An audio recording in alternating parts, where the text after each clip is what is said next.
Hello, my dear students and friends. Myself, Arvind Thakur, Director Achiever Classes Coaching, Hazaribagh. I'm again in front of you with a new and very important topic. Its name is Bread's Rule. Bread's Rule is very applicable in the field of tautomerism as well as in the field of stability of bicycloalkane and stability of carbocation at bridgehead of bicycloalkane. Bread's rule states that a bicycloalkane cannot have a pi bond at bridgehead unless one of the cycle of bicycloalkane has 8 or more than 8 carbons. कोई भी बाइसाइक्लोअल्केन अपने Bridget पे pi bond तब तक form नहीं कर सकता है जब तक कि उस बाइसाइक्लोअल्केन के कम से कम किसी एक साइकिल के पास कम से कम 8 कार्बन होना चाहिए. 8 से ज्यादा होगा तो होगा, बट अगर 8 से कम कार्बन है आपके बाइसाइक्लोअल्केन के साइकिल के पास, तब वह बाइसाइक्लोअल्केन अपने ब्रिज हेड पे पाई बॉन्ड का फॉर्मेशन नहीं कर सकता है, अपने ब्रिज हेड पे पाई बॉन्ड नहीं रख सकता है. मींस ब्रिज हेड पे अगर पाई बॉन्ड फॉर्म करोगे तो that compound will be unstable. अब point is why, what is the basis of Bredt's rule? You know, every rule has some basis. On the basis of concept, every rule are made by scientists. So basis of Bread's rule is stability, static hindrance. Static hindrance. Bridge head पे आप देखते हो कि 3 bridge रहता है, इसकी वजह से आप स्टैटिक हिंड्रेंस बहुत ज्यादा रहता है. स्टैटिक हिंड्रेंस ज्यादा होने की वजह से यहाँ से हाइड्रोजन को H प्लस के फॉर्म में रिमूवल और यहाँ पाई बॉन्ड का फॉर्मेशन दोनों का चांसेस बहुत कम होता है. इसलिए इस तरह के कंपाउंड में पाई बॉन्ड का फॉर्मेशन ब्रिज हेड पे नहीं होता है. लेकिन ब्रेड्स रूल के अकॉर्डिंग ही अगर बाइसाइक्लोअल्केन के किसी एक साइकिल के पास भी अगर 8 और मोर देन 8 कार्बन्स है, in that case pi bond can possible at bridge head.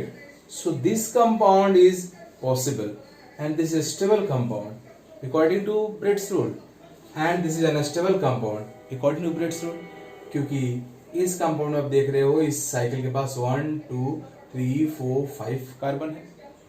सो यहाँ पाई बॉन्ड नहीं हो सकता ब्रिज हेड पे, but in this compound pi bond in this compound pi bond at bridge head is possible and stable because this cycle has 8 carbons.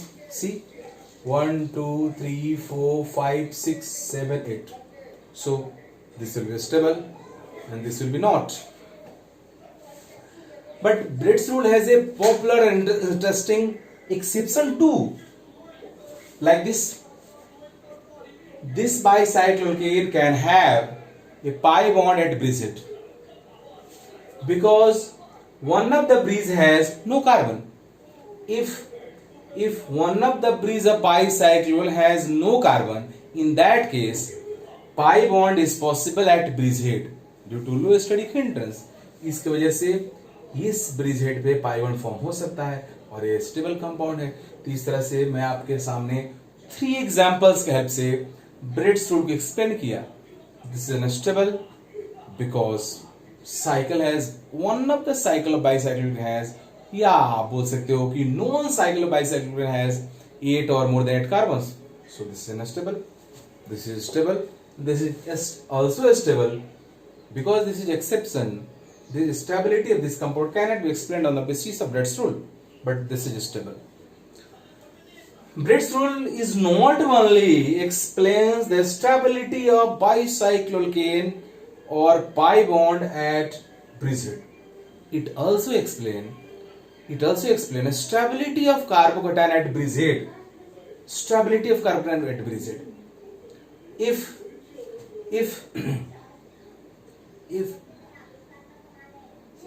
If no one cycles of bicycloalkane has 8 or more than 8 carbons, in that case we can't produce stable carbocation at bridge head. Means आप bridge head के hydrogen को H minus के form में remove नहीं कर सकते हो, bridge head पे कार्बोकेटायन का फॉर्मेशन नहीं कर सकते हो अगर आपके साइकिल के पास 8 और 8 से कम कार्बन है तो तो इस तरह से यह उसके बारे में बताता है। सेकेंडली यह टॉटोमेरिज्म के बारे में बताता है। As for example this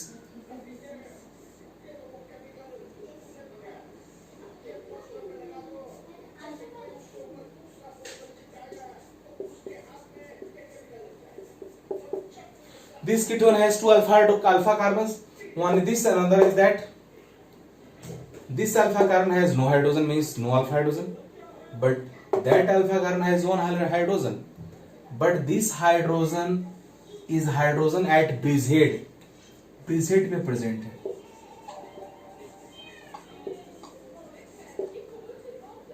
And इस ब्रिज हेड के ऑल थ्री ब्रिज के पास कार्बन है और किसी भी साइकिल के पास 8 या 8 से ज्यादा कार्बन नहीं है। सो यह ब्रिजेट का हाइड्रोजन टॉटोमेरिज्म में पार्टिसिपेट नहीं कर सकता है, क्योंकि इसके पार्टिसिपेट करने से यहाँ पाई बॉन्ड का फॉर्मेशन होगा, जो कि यहाँ पॉसिबल नहीं है। इसलिए यहाँ से हाइड्रोजन ब्रिजेट के फॉर्म में यहाँ से हाइड्रोजन टॉटोमेराइजेशन के लिए रिमूव नहीं होगा और this compound can't show tautomerism.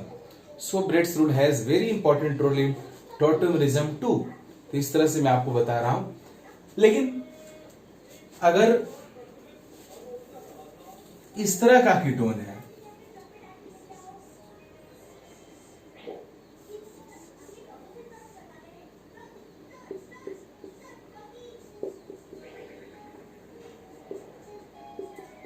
इस कीटोन में ये अल्फा हाइड्रोजन है और ये भी अल्फा हाइड्रोजन है, ये अल्फा हाइड्रोजन टॉटोमेरिज्म में पार्टिसिपेट तो करेगा ही, ये भी करेगा।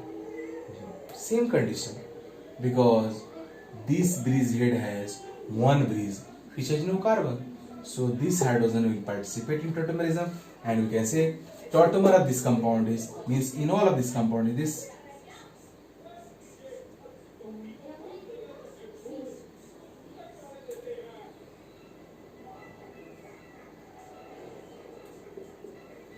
Okay. सो इस तरह से मैं आप सबके साथ ब्रेड्स रूल डिस्कस किया। It is very very important role of organic chemistry. Now I am going to discuss some questions on keto enol tautomerism, which may be from percentage enol content, which may be from relative stability of ketoenol and something. So you can see enjoy it. First of all, I am going to discuss those questions which have direct and indirect application of Breed's rule. As for example, this is ketonic form.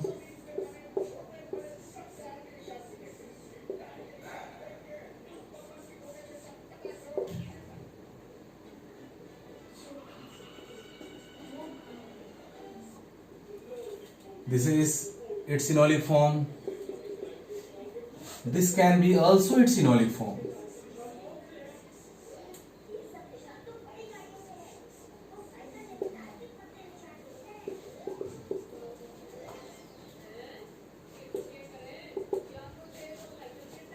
You can see this is ketonic form, these two are enolic form. We have to compare stabilities of these three compounds. In this case, ketonic form is more stable than enolic form, undoubtedly, because enolic form has no possibilities of resonance and intermolecular bond, so bond energy will decide on the basis of bond energy. Ketonic form is more stable than enolic form. अभी दो enolic form से मैं check कर रहा है which is more stable. So इस case में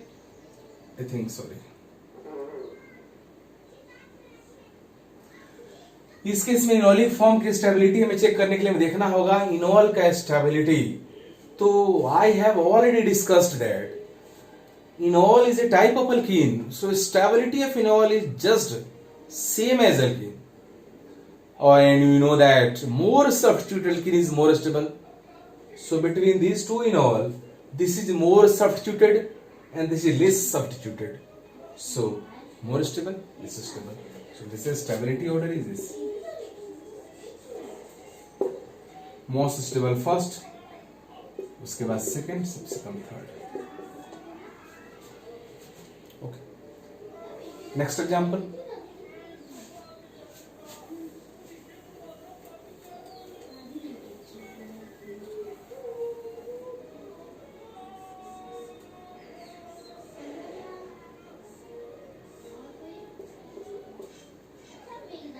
This is ketonic form.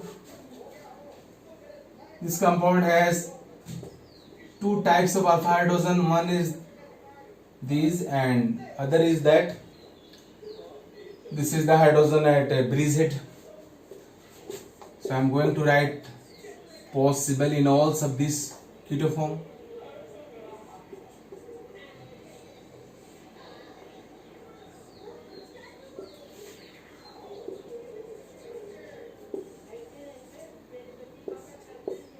Other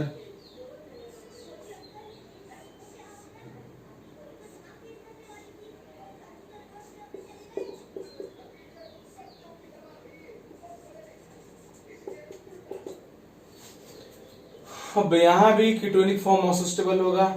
अब इनोलिक फॉर्म में मोर स्टेबल कौन होगा? तो अगर बात सब्स्टिट्यूशन में करें तो definitely this is more substituted because double bonded carbon has no hydrogen, and this is less substituted because double bonded carbon has one hydrogen. But here this compound is more stable and this is less stable. Reason यह है कि यहाँ पे bicyclo में की एक cycle आपका 3 membered ring है, इसका स्टेबिलिटी बहुत बहुत कम होता है. इसलिए अगर वहां पे पाई बॉन्ड होगा तो स्टेबिलिटी और कम हो जाएगा. इसके वजह से यहाँ पे स्टेबिलिटी का स्लाइटली चेंज हो जाता है. मोस्ट स्टेबल फर्स्ट, उसके बाद थर्ड, सबसे कम सेकेंड. देखो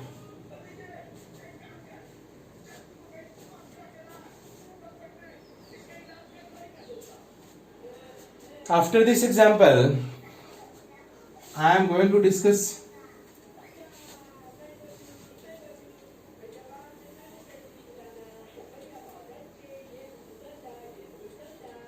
another example apart from ketonol like this.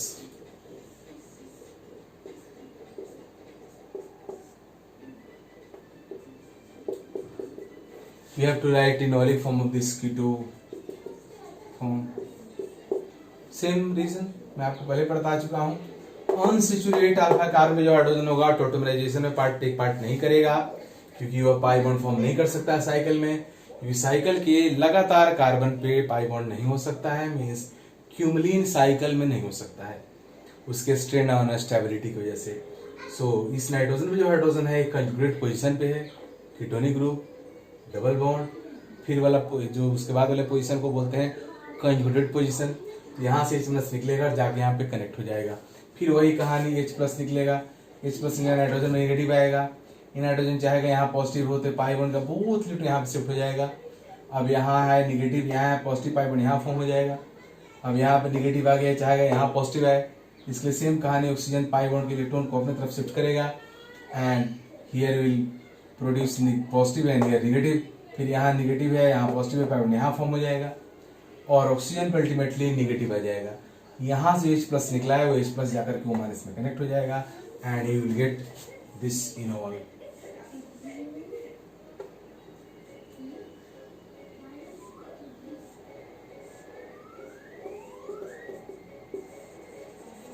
This enol is aromatic compound. So stability of this enol is very higher than keto form, and 99 more than 99% इसका stability 99.99% आप बोल सकते हो रहता है. और इस तरह इसका परसेंटेज बहुत कम रहता है. जहां भी कीटोनॉल टोटोमेरिज्म में इनॉल एरोमेटिक हो गया, कीटो नॉन एरोमेटिक है, तो उस केस में इनॉल का परसेंटेज बहुत ज्यादा हो जाता है. Now I am moving forward and taking another example, very interesting example. I am taking diketone system, diketone cyclic system and diketone open chain system. ये cyclic diketone है.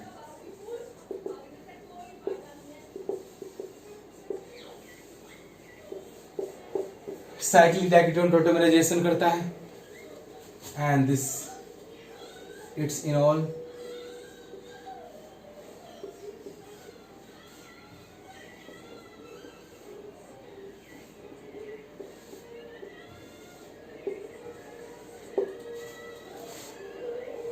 यहाँ पे कीटोनिक फॉर्म में ऑक्सीजन कार्बन से more electron negative है तो pi bond के electron को अपनी तरफ अट्रैक्ट कर रखता है, जिसकी वजह से डेल पॉजिटिव नेगेटिव, यहाँ डेल पॉजिटिव रहता है, यहाँ डेल नेगेटिव डेल पॉजिटिव रहता है, इसलिए यहाँ पे डाइपोलर रिपल्सिव फोर्स एक्ट होते रहता है, dipolar repulsive force.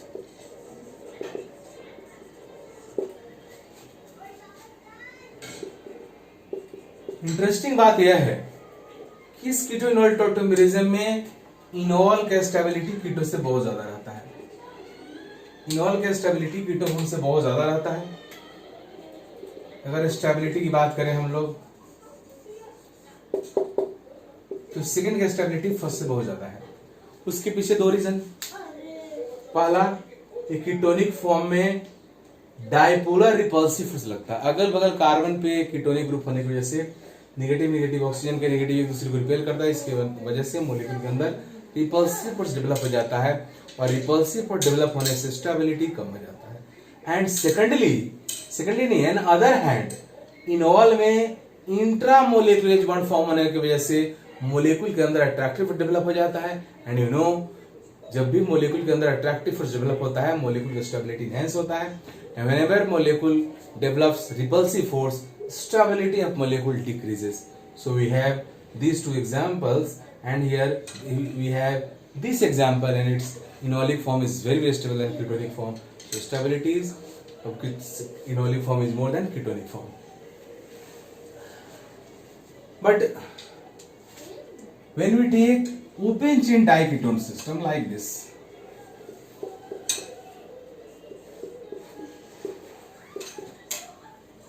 ketoform. In this case, effect is totally inverted. That means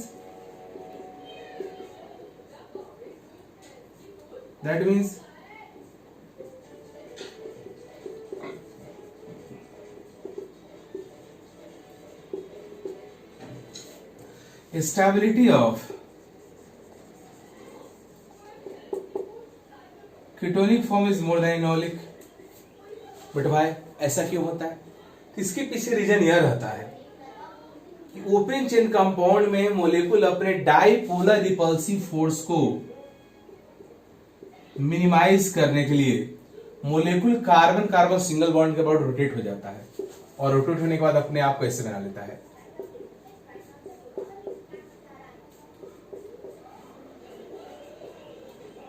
ट्रांसवाइड form इस फॉर्म में रहता है। ऐसे रहने की वजह से डाइपोल मींस इस फॉर्म में रहता ही नहीं है। ओपन चेन डाइकीटोन इस सिस्वाइड फॉर्म में नहीं रहता है, ट्रांसवाइड फॉर्म में रहता है। इसकी वजह से डाइपोलर रिपल्सिव डिक्रीज हो गया। एंड सेकेंडली इसका जो इनोलिक फॉर्म होता है, इसके इनोलिक फॉर्म भी इसी फॉर्म में रहता है। तो इसका जो इनोल फॉर्म होता है, उस इनोल के अंदर इंट्रामोलिकुलर बॉन्ड का चांस खत्म हो जाता है, क्योंकि H और ऑक्सीजन के बीच डिस्टेंस बढ़ गया, और इस तरह से इंट्रामोलिकुलर बॉन्ड नहीं होने की वजह से यहाँ पे इसका स्टेबिलिटी कम हो जाता है, और इस तरह से इनोलिक फॉर्म का स्टेबिलिटी कम हो गया, कीटोनिक फॉर्म का स्टेबिलिटी बढ़ गया। मींस इनोलिक फॉर्म के अंदर जो अट्रैक्टिव डेवलप हुआ था वो खत्म हो गया, और कीटोनिक फॉर्म के अंदर जो रिपल्सिव डेवलप हुआ था वो कम हो गया।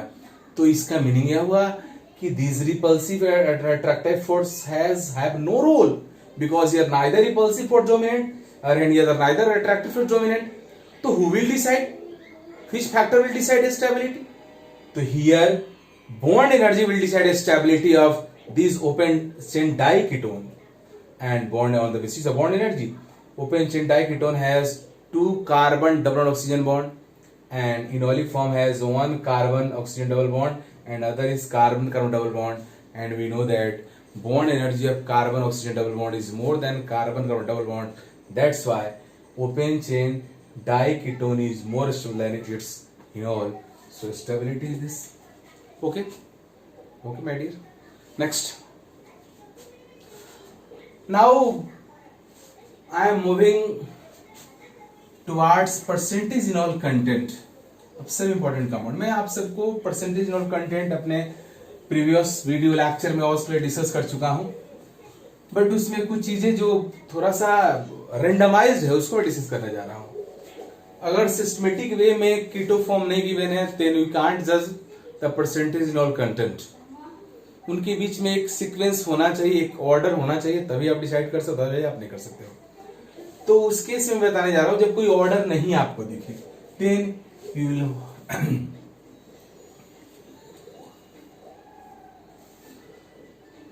so this is acetone, second is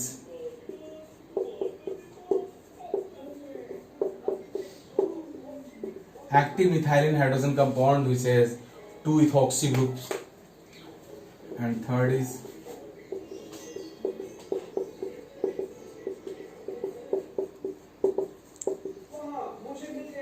I am going to discuss percentage in all content in these 3 compounds. I have already discussed the percentage in all content is higher than those ketone. Is percentage in all content is higher if ketone has active methylene hydrogen. यहाँ आप देख रहे हो कि acetone है और इसके दोनों सेकंड और थर्ड दोनों के पास एक्टिव मिथाइल हाइड्रोजन है, इसलिए सेकंड और थर्ड दोनों कंपाउंड का percentage in content first compound से ज्यादा होगा, एसीटोन से ज्यादा होगा। नेचुरल है, मैं आपसे डिस्कस किया हूँ।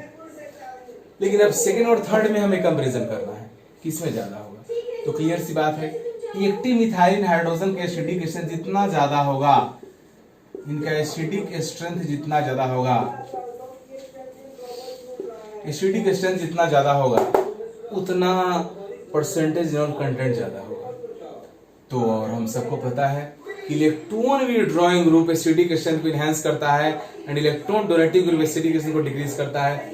यहाँ पे आप देख रहे हो कि दोनों तरफ से लगा हुआ इथॉक्सी ग्रुप जिसके पास प्लस इफेक्ट होता है, वो दोनों ही साइड से इलेक्ट्रॉन डोनेट कर रहा है, जिसकी वजह से इस एक्टिव मिथाइल हाइड्रोजन का एसिडिक स्ट्रेंथ डिक्रीज हो जाएगा।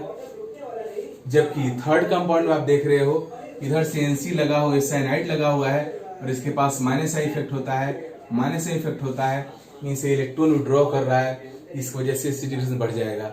सो थर्ड कंपाउंड के एक्टिव हाइड्रोजन का एसिडिक स्ट्रेंथ सेकंड से ज्यादा है, इसलिए परसेंटेज इनॉल कंटेंट थर्ड में सेकंड ज्यादा होगा और इस तरह से परसेंटेज इनॉल कंटेंट इंक्रीज होगा।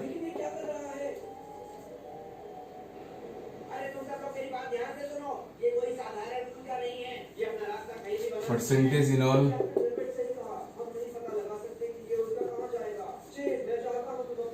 फर्स्ट या सेकंड में होगा, सेकंड थर्ड में होगा। But I am going to discuss another similar type example. Listen me properly.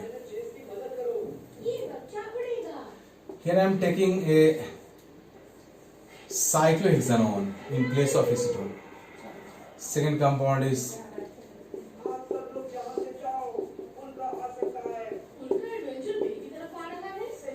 third is same.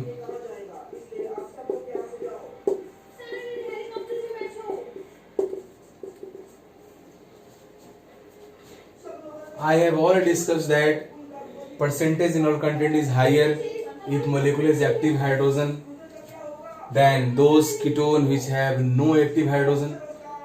So during comparison between these two ketones, undoubtedly you can say that second ketone has higher percentage in all content than first, because it has active ethyl hydrogen or it is not, but it is not correct here. यहाँ पे आपको ये चीजें directly आप नहीं बता सकते, without knowing fact you can't answer such questions. So इसलिए मैं आपसे डिस्कस करना चाह रहा हूँ, यहाँ पे रेंडमाइज्ड है, आप इन दोनों कंपाउंड को कंपेयर नहीं कर सकते हो, इसके पास एक्टिव हाइड्रोजन है, इसके पास नहीं है। तो मैं आपको बता दे रहा हूँ, एक्टिव मिथाइल हाइड्रोजन वाले का परसेंटेज इन और कंटेंट साइक्लोहेक्सानोन से ज्यादा पक्का होगा, इस केस में नहीं होगा, क्योंकि यहाँ पे दोनों साइड से लगा हुआ इलेक्ट्रॉन डोनेटिंग ग्रुप जो अपने इलेक्ट्रॉन डोनेटिंग नेचर की वजह से एसिडिक स्ट्रेंथ को काफी डिक्रीज कर देता है, इसकी वजह से परसेंटेज इनॉल कंटेंट घट जाता है और इससे ज्यादा फर्स्ट का हो जाता है। लेकिन हाँ थर्ड का तो ज्यादा होगा ही, क्योंकि नॉर्मली एक्टिव मिथाइल हाइड्रोजन वाले कंपाउंड का अंदर परसेंटेज इनॉल कंटेंट जिसके पास एक्टिव मिथाइल हाइड्रोजन नहीं है उससे ज्यादा होता है। लेकिन एक्सेप्शनल है, क्योंकि यहाँ पे इलेक्ट्रॉन डोनेटिंग ग्रुप लगा हुआ है जो एक्टिव मिथाइल हाइड्रोजन के एसिडिक स्ट्रेंथ को डिक्रीज कर दे रहा है। So percentage in all content will increase.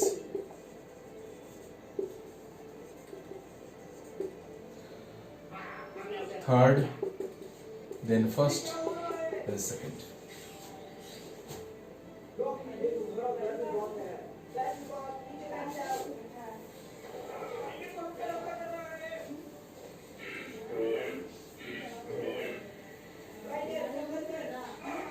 Another example.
हमें इन दोनों में कंपैरिजन करना है। फर्स्ट सेकंड में परसेंटेज इनॉल कंटेंट का कीटो फॉर्म नॉन एरोमेटिक है, नॉन एरोमेटिक बट इसका इनॉल एरोमेटिक है। देख लो 1 पाई बॉन्ड में 2 पाई इलेक्ट्रॉन्स, ये भी अनसैचुरेटेड कार्बन, ये भी अनसैचुरेटेड, सारे अनसैचुरेटेड कार्बन है। इसका मिनिमम मॉलिक्यूल आपका प्लेनर है। जब भी रेजोनेंस होगा तो ये पाई बॉन्ड का शिफ्टिंग ऐसे हो जाएगा। इसका मीनिंग यह हुआ कि कंपाउंड के अंदर पाई बॉन्ड एक ही है, मींस पाई इलेक्ट्रॉन 2 ही है। और इस तरह साइक्लिक डिलोकलाइजेशन भी होगा, जिससे कंपाउंड एरोमेटिक है। यह नॉन एरोमेटिक है और यह एंटी एरोमेटिक है। एंटी एरोमेटिक बहुत कम स्टेबल, अनस्टेबल होता है, थर्मली अनस्टेबल होता है। इसको जैसे सेकेंड में इनॉल का परसेंटेज बहुत कम होगा और फर्स्ट बहुत ज्यादा होगा। इसलिए परसेंटेज इनॉल की बात करें हम लोग तो फर्स्ट का सेकेंड से बहुत ज्यादा होगा।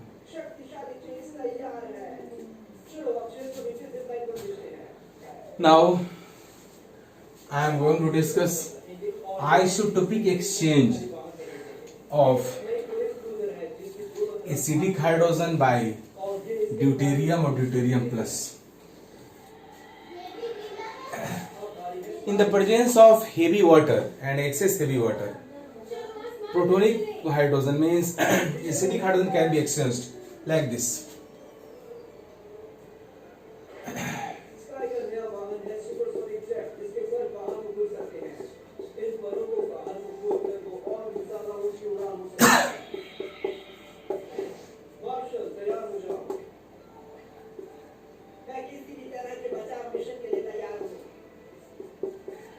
एसिडिक है बेसिक में आपका हेवी वाटर है, उसको रिएक्शन कराओगे एल्डिहाइड कीटोन से तो जो अल्फा हाइड्रोजन है वो एक्सचेंज हो सकता है, होगा। यह नहीं होगा क्योंकि यह अल्फा हाइड्रोजन नहीं है, एक फंक्शनल हाइड्रोजन है, जो रिप्लेस नहीं होगा। अल्फा हाइड्रोजन यहाँ पे ओनली 1 है, सो यह होगा। तो इसी रिएक्शन कराने के बाद ये फॉर्म होगा।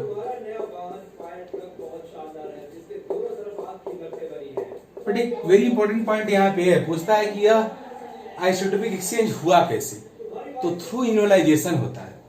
आइसोटोपिक एक्सचेंज इनोलाइजेशन के थ्रू होता है, इस बात को दिमाग में रखिएगा आप सब। अगर इस तरह का अगर आपका कीटोन है, मान लो इसके पास मोर देन 1 अल्फा हाइड्रोजन है, तो अगर आप प्रोलॉन्ग्ड हीटिंग करोगे और नॉर्मल हीटिंग करोगे और डिटोस रिएक्शन कराओगे तो एक्सेस तो एक ही रिप्लेस होता है नॉर्मली, लेकिन प्रोलॉन्ग्ड करोगे और एक्सेस भी है एक्सेस, तो सभी अल्फा हाइड्रोजन रिप्लेस हो जाएंगे।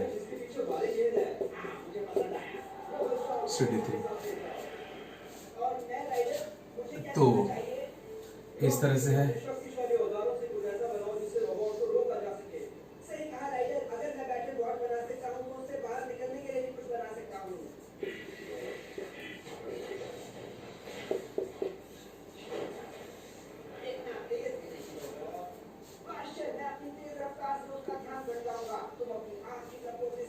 अगर आप इसको डिटोस रिएक्शन कराओगे तो कुछ भी नहीं होगा, ये हाइड्रोजन रिप्लेस होने वाला नहीं है, क्योंकि ये ब्रिज हेड का है और ये यहाँ से H+ के फॉर्म में बाहर नहीं निकल सकता है।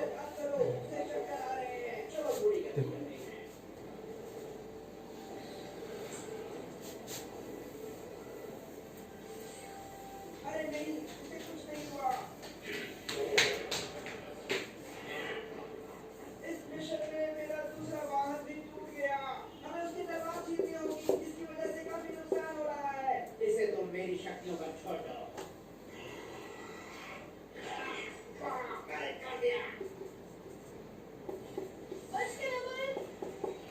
बट इसको अगर आप D2 सिलेक्शन कराओगे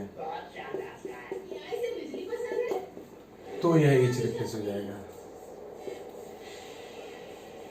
क्योंकि यह वो बाइसाइक्लोकेन है, बाइसाइक्लो है जिसके किसी एक ब्रिज के पास कोई कार्बन नहीं है। सो okay, so finally I have completely completed tautomerism in my all previous lectures, and including this I have completely tautomerism. If you go through all videos, then you will be capable to answer all questions from tautomerism from any exams like JEE Mains, Advanced and NEET. Apart from this too, you can also capable to answer the chemistry in NEET exam and like GATE exam too. You can answer MSc level के questions का भी आप answer कर सकते हो, tautomerism से related जो question आएगा उसका डेफिनेटली। अब फाइनली मैं आपसे कहना चाहता हूँ कि आप अगर प्रॉपर रेगुलरली इस तरह से मेरा वीडियो अगर आप देखते हो तो मैं एक एक करके सारे टॉपिक्स का फिजिकल ऑर्गेनिक सबको मैं इस यूट्यूब पे अपलोड करने वाला हूँ। बट आई वांट सम मतलब इनकरेजमेंट। विदाउट इनकरेजमेंट मतलब I can't activate myself to upload and make such videos. So you have to initiate me, you have to encourage me, and for encouragement you have to subscribe my channel and you have to some put your positive या negative जैसा आप feel करते हो उस तरह comment आप डालो comment box में। किसी भी तरह अगर आपको डाउट है तो आप मेरे व्हाट्सएप नंबर्स पे संपर्क कर सकते हो 9955455935। आपके किसी भी तरह की केमिस्ट्री का आंसर मेरे पास है और मैं कोशिश करूंगा कि आपको देने के लिए इस तरह की हेल्प करूंगा। हाँ, आप मेरे वीडियो यूट्यूब चैनल को फिर सब्सक्राइब कीजिए, ज्यादा से ज्यादा नीडेड स्टूडेंट्स के पास पहुंचाइए। जो भी आपको लगता है कि कोई स्टूडेंट्स जानना चाहता है, पढ़ना चाहता है, तो मैं उसका पक्का हेल्प करूंगा। आप दूसरों को भी बताइए, खुद ही पढ़िए, एंजॉय कीजिए। Okay, God bless you.